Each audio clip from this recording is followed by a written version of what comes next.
the Honourable Tim Houston, Premier of the Province of Nova Scotia, and Dr. Robert Strang, Chief Medical Officer of Health for Nova Scotia.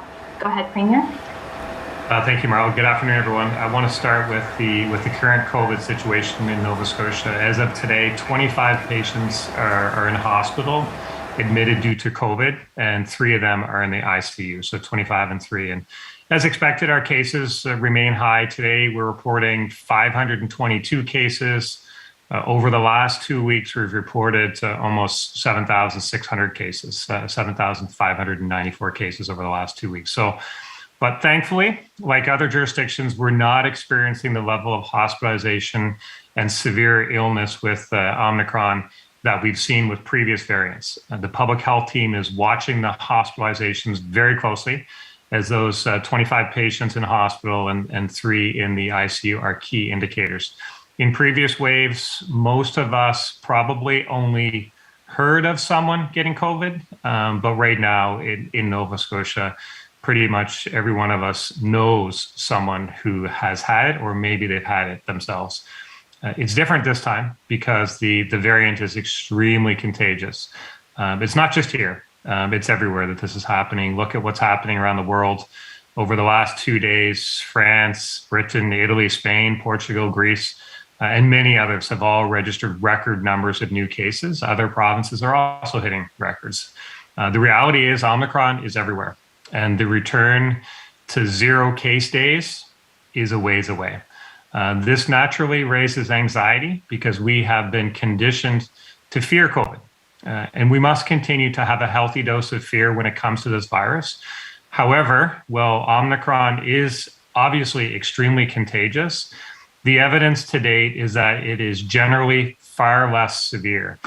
So for those 25 families, COVID is certainly still severe, but 25 cases out of almost 7,600 total cases is consistent with data that we're seeing around the world, in that severe cases are the exception and certainly not the rule.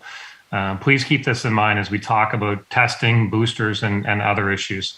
And we'll get to those issues. But before going to those issues, I do want to tip my hat to the many Nova Scotians who did not get time off this holiday season, including Dr. Strang and the entire team at Public Health, including the teams in the labs, the folks that are testing sites, those that are doing vaccinations, and everyone across the healthcare system and in between. Many of them did not get any time off over these holidays, and I want to recognize them and I want to thank them.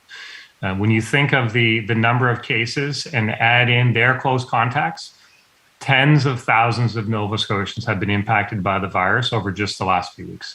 This has put pressure on so many organizations, and you only need to look at the situation with the airlines to see the wrinkle effect of isolation and illness. Our healthcare professionals in the healthcare system are no different. This is a massive challenge in a system that is already severely understaffed. Our people are stretched thin. They're giving it their all. They're going above and beyond. So now we, as Nova Scotians, must match their determination and do our part so that they can do their job. This means some changes. No one likes change, but the world has changed since the beginning of the pandemic. The variants have changed. The vaccinations have been a game changer. And now we must also accept the reality in front of us. And that means change. First, it means that each of us has to take more personal responsibility. With stretched resources, we must ask Nova Scotians to take more personal responsibility. It's just that simple. You will see this in the way we're managing COVID cases to get at a more of a self-management approach for the less severe cases. You will see this in the back to school plan. You will see it in the rapid testing plan. You will just see that we're asking each of you to be more accountable. And I have faith in each and every one of us, every Nova Scotian, to step up for their family and step up for their community. Specifically, if you're sick and you test positive on a rapid test, you have COVID. Take personal responsibility for letting your contacts know, or let your school principal know, let your coworkers know, and of course, isolate. So we ask you to take more personal responsibility in a number of ways, and we'll talk more about that. But it also means we have to shift the focus to boosting. And that means a bit of a shift away from what I would call confirmation testing. The team is working hard to once again stand up additional booster clinics and add capacity to the system. We know being vaccinated protects people, especially against severe illness, and we know the booster provides increased protection. I know everyone is eager to get their booster shot, but on boosters, we're sticking with the NACI recommendation that the booster is most effective 6 months after your second dose. We're sticking with NACI on that. I told you before Christmas that we needed a supply of boosters, kind of laid out where we were. I want to thank the federal government for coming through with the supplies we need. We reached out to the federal government. We made an ask. There's been a number of discussions. They've been extremely accommodating.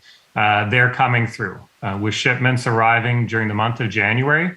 We expect to have the supply we need. This is incredible. And I can't express how appreciative we are to Minister Duclos, Minister LeBlanc, and the Prime Minister directly for their support. We've had a lot of support through the system, including our local MPs. So I thank them for that. But let's talk about where we are as of today, knowing the supply situation. Around 219,000 Nova Scotians have already had their booster or have their appointment. Many of these will be our most vulnerable, including our long-term care residents. So we recognize that that's a significant number. 219 is nothing to scoff at, but it leaves a lot of people that will become eligible for a booster in January, and that number is around 500,000, a little bit more than 500,000.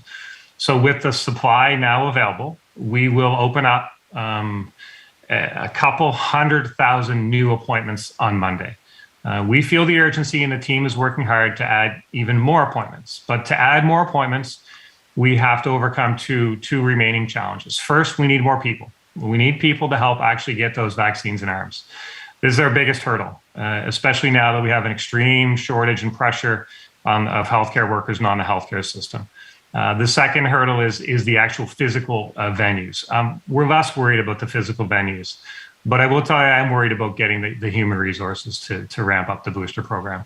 I can tell you that from the second we heard that the supply was coming, the team dropped everything and focused everything on rebooting the system to get as many doses as possible in arms as soon as possible. So here's where we are. I mentioned that due to efforts of the team over the holidays, we can add a couple 100,000 more appointments.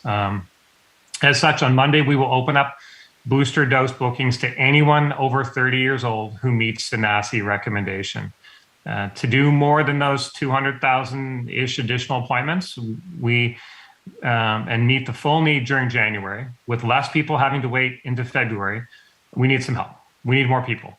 So if you're a retired nurse or doctor and are able to fill shifts vaccinating Nova Scotians, please put your hand up.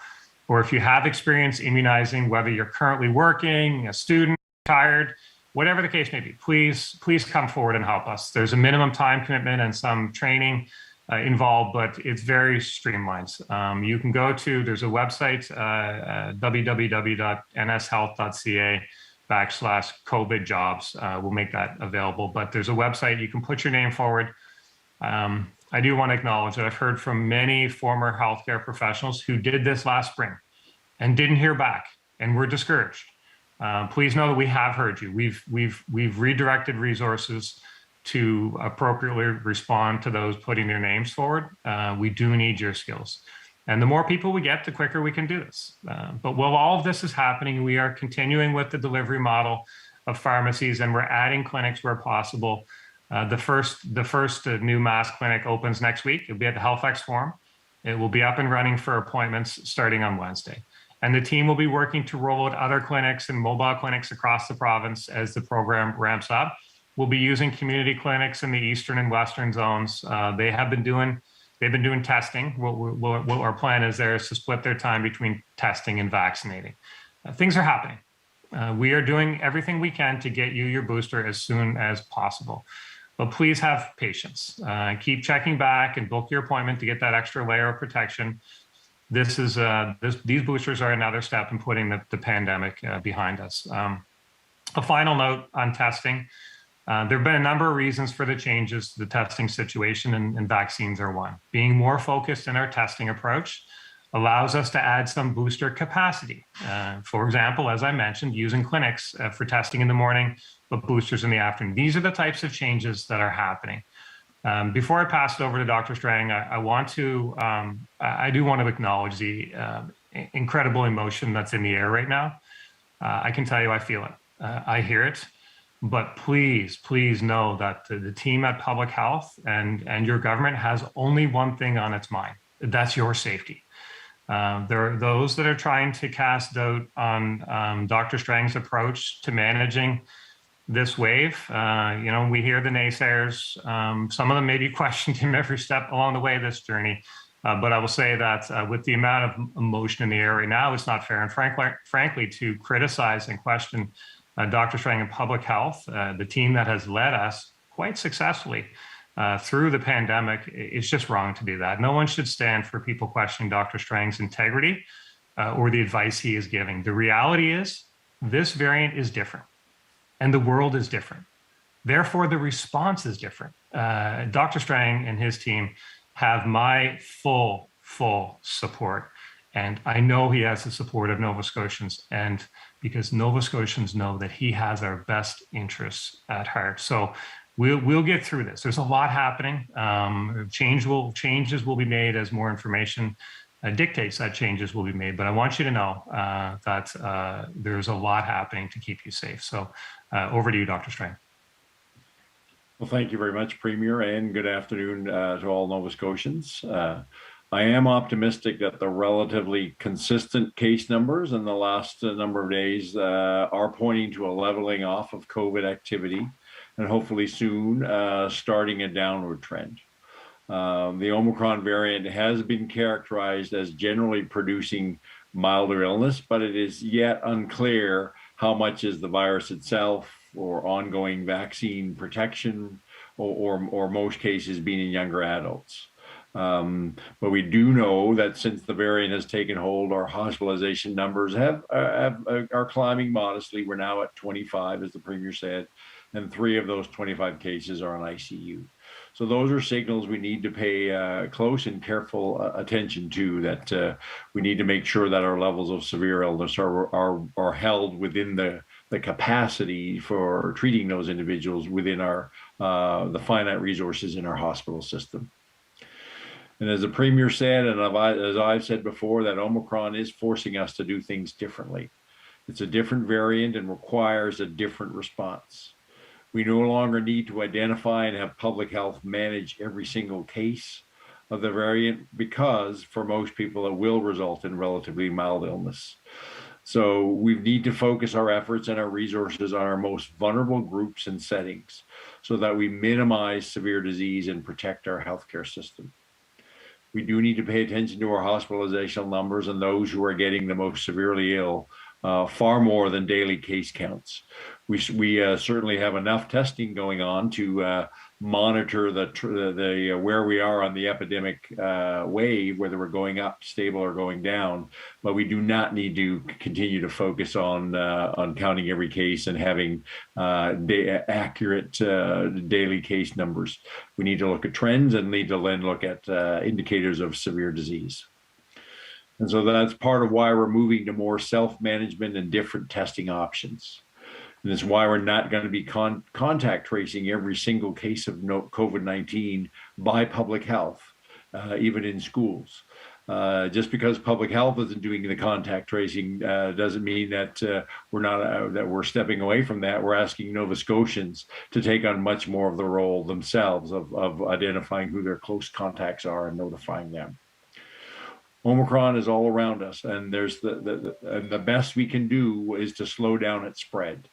We have to recognize that that you could be exposed anywhere, and as the Premier said, we're not getting down to 0 cases anytime soon. It's about managing and slowing down the spread, but not eliminating it.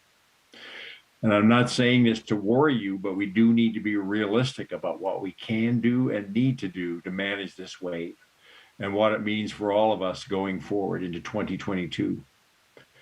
I fully recognize that this is a big shift from what we've asked you to focus on and pay attention to for the last 2 years. But we're asking for the help of all Nova Scotians. All of you have practiced good public health measures. You followed restrictions, and now we need you to help with case management and testing too. If you're sick with cold or flu-like symptoms, assume you have COVID. Stay home and get a test, whether you fall into the rapid or PCR testing stream. And if you're positive, tell your contacts and isolate. And that information is on our COVID websites, both government and the Nova Scotia Health Authority, all the details about self-management. We'll likely never go back to managing cases the way we did before the Omicron variant. In fact, I hope we don't need to, because that means we're moving closer to really living with COVID-19 and living normally with a certain level of the virus circulating in our population. But we're not there yet. We're in a difficult transition period due to Omicron, but we will get there. I know the shift is hard and not everyone will support it. For some, it's too far, and for others, it's not far enough. I just ask that you keep trusting the team that has led you through this so far. If the steps we are taking don't work or we need to change course, we certainly will. We also know that vaccination remains critical to reducing severe illness and death from the virus and for protecting ourselves and others. And I encourage everyone to get their first and second dose if you haven't already, especially children aged 5 to 11, and for those of you who are eligible to receive your booster dose. As the Premier said, starting next week, Nova Scotians 30 and older will be able to book their booster dose as long as it's been at least 168 days since their second dose. There aren't many appointments available today, but more Moderna appointments will be added to the booking system for clinics across the province next week. I know that some people will be looking for Pfizer, but I have to talk to Nova Scotians directly, and there is no need for the ongoing brand preference for Pfizer if you are 30 or older. I've said many times since we started our vaccination that mRNA is the better vaccine, but it doesn't matter whether it's Pfizer or Moderna. They are both effective and very safe. When it comes to booster doses, in fact, some studies are showing that Moderna is actually slightly more effective as a booster dose. We're also expecting limited shipments of Pfizer due to global shortages of this vaccine. As a result, we will be prioritizing the use of Pfizer vaccine for people under 30, because while it's still rare, we know that Moderna vaccine has a somewhat higher risk of myocarditis and pericarditis in this age group. So in fact, we're strongly recommending only Pfizer vaccine for those under 30. Therefore, those who are 30 and above, we need you to start using much more Moderna vaccine. So if you're 30 or over, please do not wait for a Pfizer booster. If you can find a Moderna appointment, book it. And be patient. If you don't see an appointment in a clinic near you, check back often. We're, as the Premier said, we're aggressively working to open up more and more opportunities in the days ahead. Well, speaking of boosters and appointments, the Premier outlined the steps we're taking to increase capacity to immunize more people more quickly across the province. Our pharmacy partners will continue to be critical for getting vaccine into arms, but we're also bringing back community vaccine clinics and exploring other options. We want and need to get Nova Scotians their booster doses as quickly as possible. And to make this happen, we need help. All our efforts to expand opportunities for vaccination hinge on having enough people to deliver the vaccine. Healthcare workers with this skill have stepped up many times throughout our vaccine rollout. But we know that the Omicron wave has created challenges and pressures within our healthcare system. And while we can redeploy some staff and look at different ways to run clinics, we know we need more immunizers no matter what. We also need people with different skills to support the running of community clinics. Nova Scotia Health Authority is working to enlist the services of existing and retired professionals to administer vaccine. So if you have the skill set to administer a vaccine, or if you want to help in a clinic in a non-medical role, please sign up. We need your help to get Nova Scotians the protection they deserve as quickly as we can. And more information on how you can do this is at www.nshealth.ca/COVID jobs. And there'll be more to say about additional clinics coming online next week. Before I wrap up, I want to clarify in a couple of areas. The first is on reporting rapid test results. Earlier this week, I indicated that you do not have to report a positive rapid test result. That, in fact, was incorrect on my part. We are encouraging people to notify public health so they can provide you can get information about what the next steps you need to do to manage yourself and your contacts. So simply, you can email your name, date of birth, health card number, and contact information to public health, capital POCT @nshealth.ca, and that is on our websites. I also want to talk about masking. Based on new national guidance, we have updated our recommendations on masking. We've already updated our guidance for health care settings with measures specific to those who provide direct patient care in the presence of suspected or confirmed COVID-19 cases. Now, my colleagues in occupational health and safety are also looking at what changes may be necessary in a variety of non-healthcare workplaces. But for the general public, we are now recommending a properly fitted 3-layer non-medical mask or cloth mask, or a properly fitted medical mask. We're not recommending one over the other, but regardless of which mask you choose, it needs to be 3-ply, and the fit and wearing it properly are as important as the type of mask you choose. Wearing a mask properly means it needs to cover your nose, mouth, and chin, all 3. There shouldn't be gaps between your face and your mask, so check the top, sides, and bottom edges for air leaks, and adjust the ties, ear loops, or nose piece to get a snug fit. And unless you have a valid medical reason for not wearing a mask, wear a mask where it's required. No excuses or loopholes. It's simply not too much to ask. And we're about to enter 2022. It's hard to believe that it's been more than 2 years since the first cases of COVID-19 surfaced in China.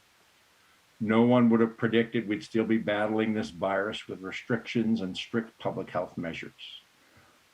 No one dreamed that after all this time we'd be facing our highest case numbers yet. But I'm also not sure people would have said that Nova Scotia would fare as well as we have either. Yet here we are, still going, tired, fed up, but still fighting the virus, supporting one another, and doing what needs to be done.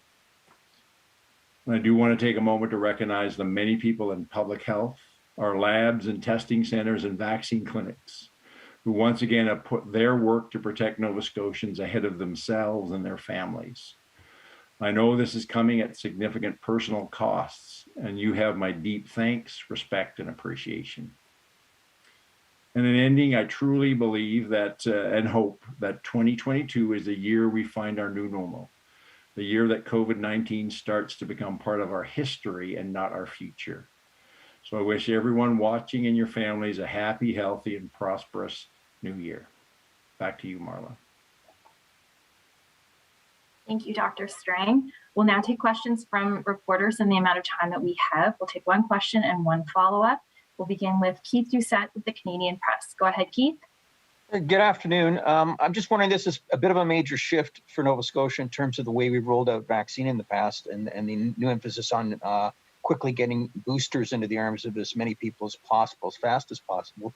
I wonder, Dr. Strang, what exactly is driving that? Is it the rapidity of the spread of the virus, or is it the emerging evidence that the more you are vaccinated, the better chance you will have keeping people at a hospital, or is it a combination of all of those things?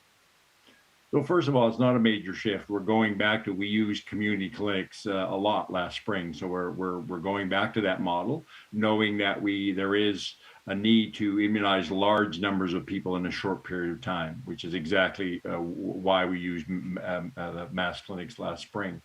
But the justification now is simply that now we have, with the cooperation of the federal government, a much greater supply of vaccine much earlier than anticipated.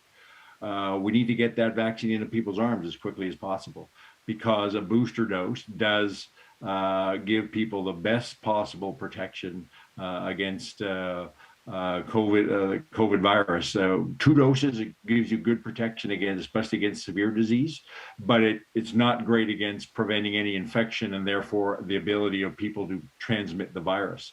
So by getting as many people as possible boosted as quickly as possible, we are getting additional protection against severe disease, but more importantly, we're really reducing the chance for the virus to be spread. Keith, do you have a follow-up question? Yes, I do. Thanks. And I'm just wondering, since you're ramping it up and you've put out a call for extra workers, roughly how many are we going to need? Just so people can maybe sense the urgency. If you're going to do this, you're going to need people to put it in people's arms. So I'm just wondering, can you give us a ballpark figure at least about how much you're short and how many people need to step up? I'd have to go back. I don't think we have a clear number on that. I think the bottom line is the more people we can get, the more vaccines we can deliver in the shortest period of time. So we need anybody who's got the ability and the time, whether they have experience giving vaccines or many of the non-medical roles that are also necessary to run a community clinic.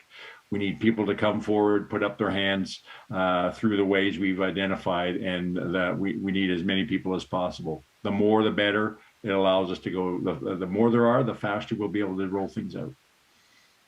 Okay, we'll go next to Sarah Plowman with CTV. Go ahead, Sarah. Dr. Strang, I'm wondering if you could break down the hospitalization numbers for us. I'm just curious, since there are some outbreaks at hospitals currently, how many of that 25 are people who caught COVID in hospital? How many of that 25 are people who were admitted to hospital because their symptoms were so severe they needed medical attention? So the number we have been reporting, and the number today, 25, is based on people who were admitted to hospital because of the severity of their COVID infection. There are also other people who were maybe because we test people when they come into hospital, that they may have been identified as being positive, but their reason for hospitalization wasn't COVID. That number changes all the time. And also we have some people who were also, because of now being exposed in hospital. And again, those are numbers that change. We look at those numbers, but for me, from public health, the most important number, and the one that we report publicly, is out of all of our cases, how many people are ending up in hospital because of severe COVID infection. And so far, it's very low. We're probably less than 0.5% of our cases and of the known cases. And if we assume that there's many more cases that aren't known, our percentage of hospitalization is even below that 0.5%. So we're tracking that carefully, and so far we're seeing, but it is, ticking upwards, but we're seeing it a moderate rise, so which gives us some comfort, but it's also not enough to relax at this point in time. We have to be aware that we still have a number of weeks to go, and often hospitalizations can lag behind case numbers by a week or two. Sarah, do you have a follow-up question? Yeah, I'm hearing from people on the street, in my circle, that people are assuming that they are going to get COVID, even if they're following protocols and being careful. Can you help us anticipate what's to come? Should the majority of Nova Scotians expect that at some point over the next few weeks, we might all end up getting this? Certainly, we're going to see there is lots of COVID out there, and if you're out and about in the public, there is certainly a chance of you being exposed. But it doesn't mean we should just throw up our hands and go, well, I'm going to get COVID, so whatever. So to me, it reinforces why all of us need to be extra careful.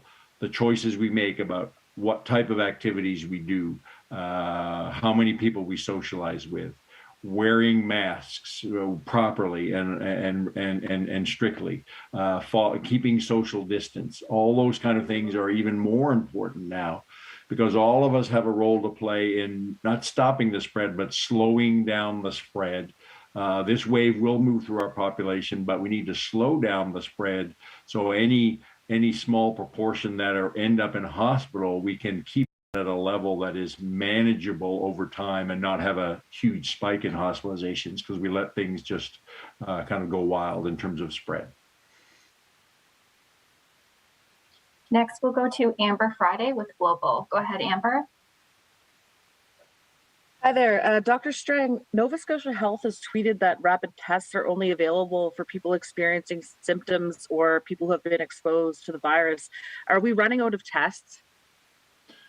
We have a large number of tests, and we've ordered a large number more, but we have to recognize it's a finite resource. And so we're at a point where right now we've had to focus both our PCR and our rapid testing capacity for those who need it the most, which is people who have symptoms, or if they're identified as a close contact, then they need that testing to be able to come out of isolation and return to work or other activities. Those have to be right now the focus of our testing.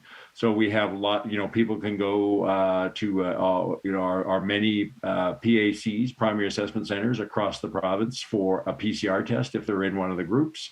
We are also now starting to distribute rapid test kits through those primary assessment centers. So people who are eligible for a rapid test but not a PCR can make an appointment and go get a rapid test kit. And we are still in a couple locations in HRM handing out rapid test kits, and we are rapidly working in more in rural areas, other points of access to rapid test kits as well, on top of the primary assessment centers. But we have to have people use those, use our testing methods responsibly. So as I said at the last briefing, we're still hearing stories of people, we've created a dependence on rapid test kits, and too many people are relying on testing and not changing their behaviors. They need to change their behaviors now, as I've just outlined, to minimize their risk of COVID and the risk of then spreading it to others, and not depend on a rapid test kits. And we certainly cannot afford people hoarding or stockpiling large numbers of test kits. Now is the time for us to be responsible for each other and use the resources we have where they're most effective and efficiently. Amber, do you have a follow-up question? Yeah, I would just like the verification on, of the 25 hospitalized, how many of those do have the Omicron virus, and how many of them have been vaccinated? I don't have that data in front of me. We're working to get some of those details from the lab. You can appreciate all the pressures we've had with decreased staffing over the holidays. We haven't been able to keep on top of all of those detailed aspects, but we'll be looking to get more of that detailed breakdown in our hospital cases next week. Next, we'll move to Taryn Grant with CBC. Go ahead, Taryn. Dr. Strang, given the change in the approach to testing in Nova Scotia, what is the metric, or what are the metrics that you're looking at now and that the public can look at to know when we've reached the peak of this wave? So I think we're looking at starting to move away from even reporting and counting daily cases, and we're looking at trends. One of the things we look at is what is our rolling 7-day average of cases, and starting to look at what is the trend over time. We're certainly still doing 8,000 PCR tests a day, which is more than adequate to be able to tell where we are at on the epidemic curve. Are we going up? Are we stable? Are we going down? But it's more important that we look at that with a longer period of time and not at a daily basis. And so we will have a good method to look at where we are on the epidemic curve. And as I've said previously, paying much more attention to the indicators of severe disease, which is people who are hospitalized, or whether it's a medical bed or an ICU bed, and really understanding those and what patterns of hospital admissions we're seeing. That's far more important than the daily case count now in the Omicron wave. Taryn, do you have a follow-up question? Yeah, again for Dr. Strang, with this large group of people who are going to be eligible for booster shots on Monday, do you have any concern about there being a mad scramble for all of these appointments, given that in the past we've seen the system crash when much smaller age cohorts were invited to sign up for appointments? I mean, we certainly in the early days we did experience some of that. I think we've learned from that, and my understanding from the our IT colleagues is that they've robustly strengthened the system to resist that. But also we need people to understand that every system has capacity limits and to be patient. We're opening up a large number early next week, and we'll open up even more. So if you aren't able to get in right away, don't keep trying over and over and over again. Come, give it a bit of time and come back. Patience. We won't be able to immunize everybody that's looking for a booster on Monday or Tuesday, but we're building capacity to get people the opportunity to get immunized through the month of January and perhaps a little bit into February. So people will still have much greater opportunity to get immunized in a really short period of time, but we do need people to be patient as well. Okay, next we'll go to Stuart Peddle with the Chronicle Herald. Go ahead, Stuart. Thank you. Wondering about the Halifax hospitalization numbers. Will there be a point where you would be looking at moving cases out of the hospitals to other rural hospitals? Do you know? Can you explain what that point may be? So, there's a lot of ongoing work. I'm not directly involved in it. It's led by the Nova Scotia Health Authority in terms of what their hospital capacity is. And as we slow down other types of healthcare, there is more capacity for COVID patients. That's part of the key reason why we're slowing down things. So there's always an ongoing look and adjustment of the type of patients and where they are best to be treated. That is looked at on an ongoing basis by colleagues at the Nova Scotia Health Authority. Stuart, do you have a follow-up question? Yeah, I'm going to swing a little bit to transit. Understand how much transit drivers have been asking for more mask enforcement and capacity limits on buses and transit. Can you speak a bit to that? So, I mean, certainly capacity limits, that's within the authority of Metro Transit. We've always taken the position that for many people, transit is an essential service for them. That's the only reason they get around. So we have to be very careful that we don't exacerbate existing inequities by putting limits on transit, but ultimately transit has that capacity. As I've said, our occupational health and safety colleagues are looking at any revised masking guidance for non-healthcare workplaces, and that would include transit. Next, we'll go to Sarah Sabonsky with All Nova Scotia. Go ahead, Sarah. Good afternoon. Premier, are we wondering if like other provinces, have to be offering to healthcare workers that if they test positive, they can go to work?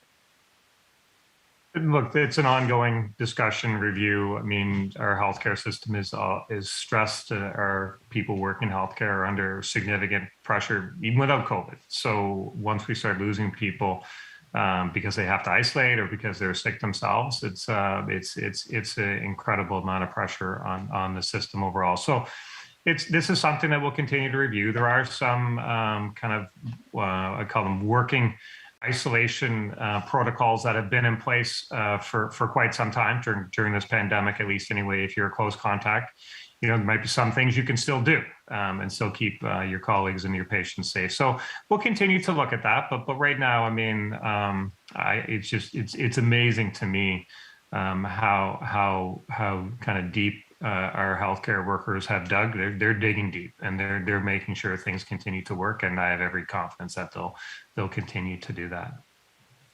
Sarah, do you have a follow-up question? Yes. Are we recommending to people to stay home for New Year's Eve? So our guidance is in place. We're not saying people have to stay home, but if you choose to socialize, do it carefully. No more than 10 people, whether it's your home or you're going to somebody else's home or you're going to a restaurant, groups of 10.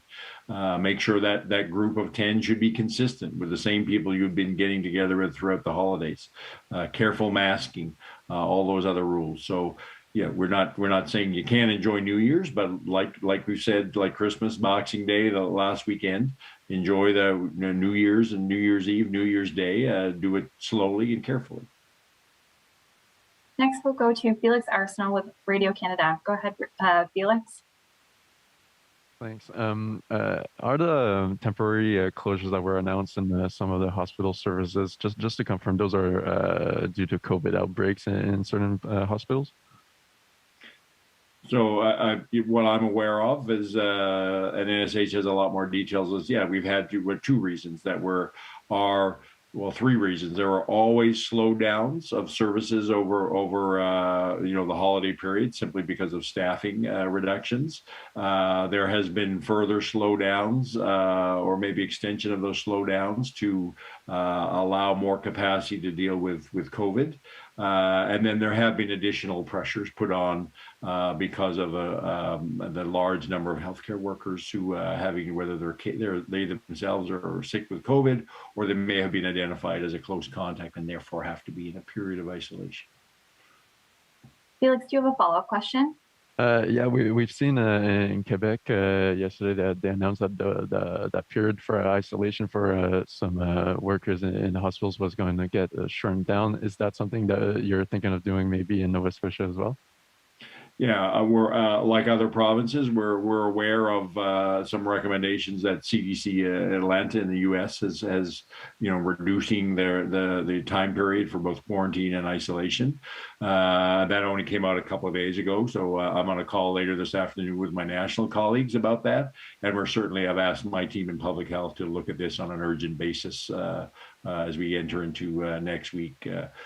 We need to look at are there any ways that don't add significant risk, but also help us deal with the workforce pressures, whether it's in healthcare or the workforce pressures that are being felt across the system.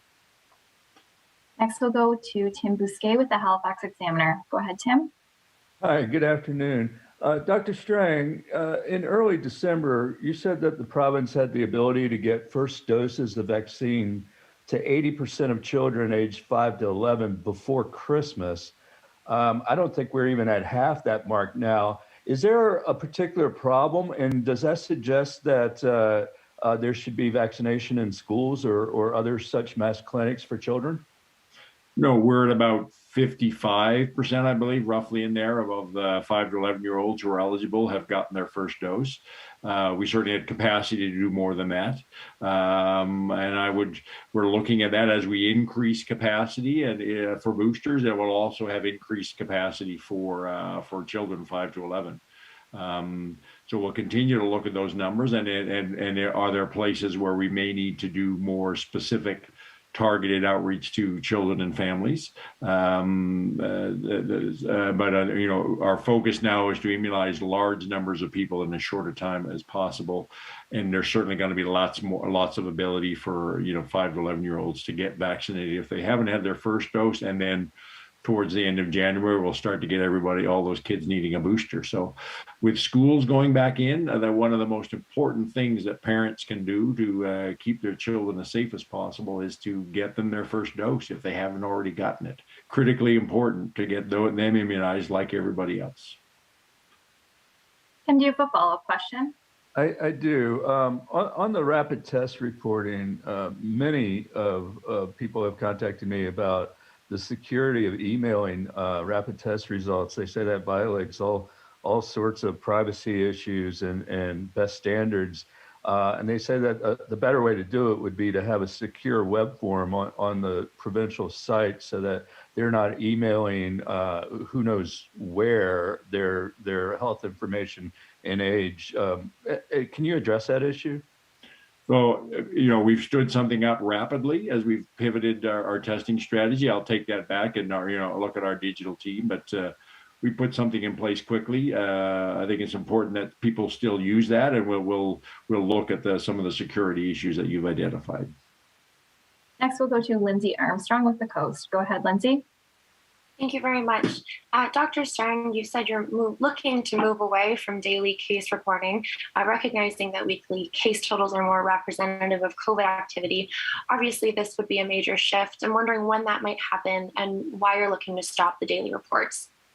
So we've been talking about this for a while, and we'd like to do it in coordination with other provinces as well. So we're having some. I'm gonna, as I said, we're talking about this. I'll be raising it on my national call today, as well as discussing it with other Atlantic provinces as well. It's it's something we need to not do a rapid or hard stop, but make a transition. And we've been looking at ways of how we might do that for the last number of weeks, but we'd like to do it in a coordinated fashion with other provinces and territories.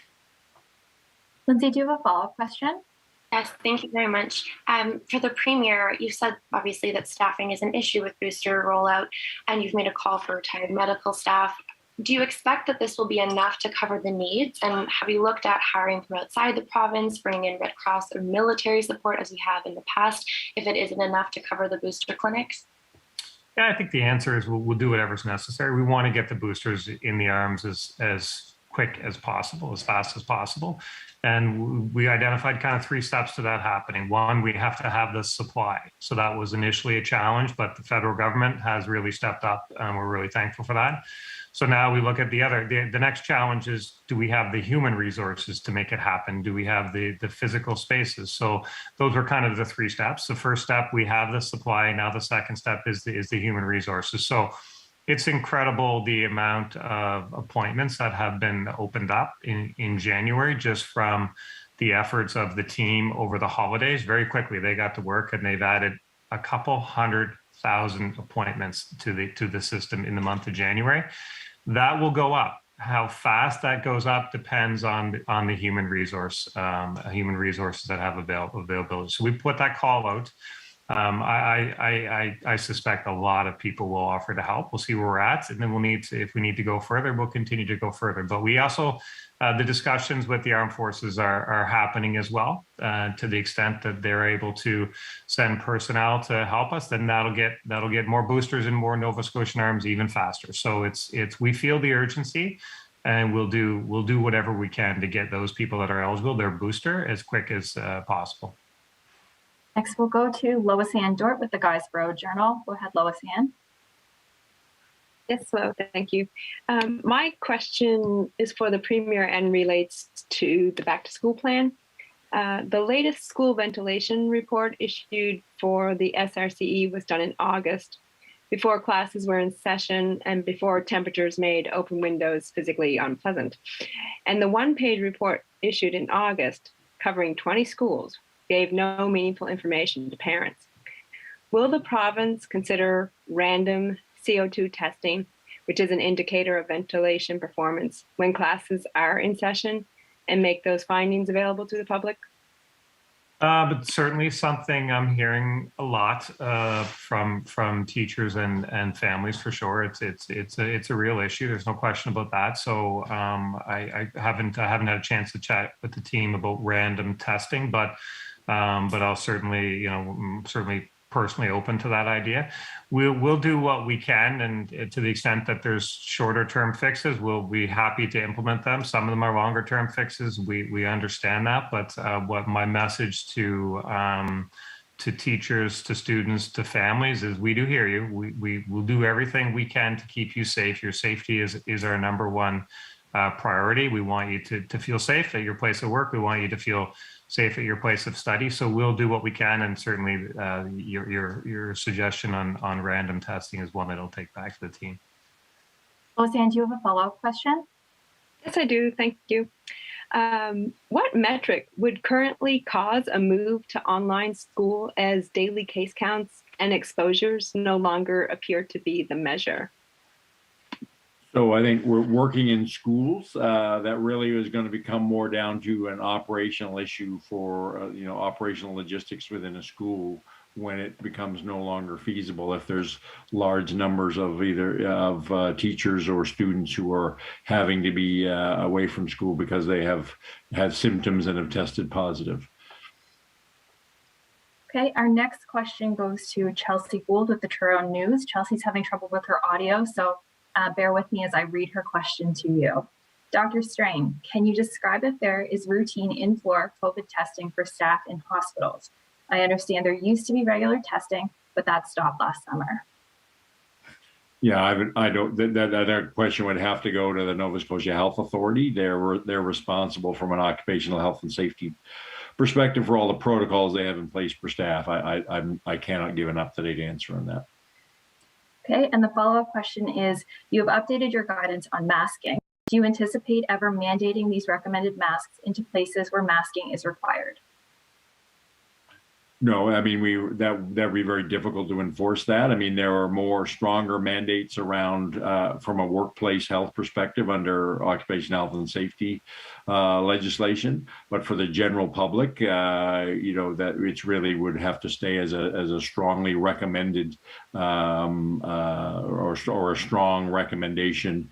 And like everything else, we know that the vast majority of Nova Scotians will follow public health recommendations, but it's not something that we would really see as be feasible to be enforcing.